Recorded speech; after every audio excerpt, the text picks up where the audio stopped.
ಉದಯಗಿರಿ ಘಟನೆ ಏನಾಯಿತು ಇಡೀ ಸರ್ಕಾರ ತಲೆ ತಗ್ಗಿಸುವಂಥ ಒಂದು ಘಟನೆ. ಕಾನೂನನ್ನು ಗಾಳಿಗೆ ತೂರಿ ಅಲ್ಲಿನ ಮುಸ್ಲಿಂ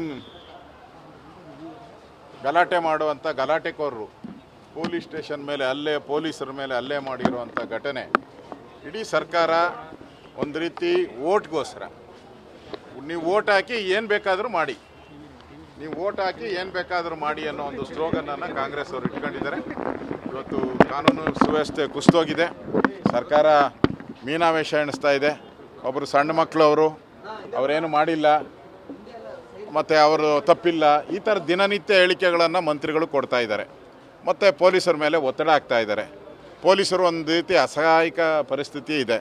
ಕಾನೂನನ್ನು ಕೈಗೆ ತಗೊಂಡವ್ರ ಮೇಲೆ ಕ್ರಮ ತೆಗೆದುಕೊಳ್ಳೋಕ್ಕೂ ಹಿಂದೇಟು ಹಾಕುವಂಥ ಪರಿಸ್ಥಿತಿ.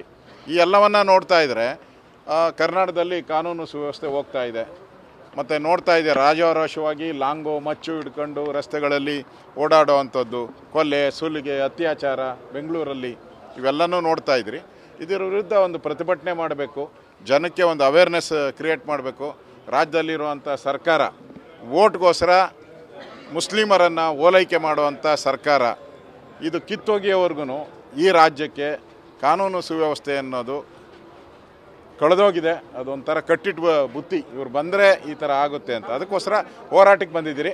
ಕೋರ್ಟಲ್ಲಿ ನಡೀತಾ ಇದೆ, ನೋಡೋಣ. ಕೋರ್ಟಲ್ಲಿ ಪರ್ಮಿಷನ್ ಕೊಡ್ತಾರೆ ಅನ್ನೋ ವಿಶ್ವಾಸ ಇದೆ.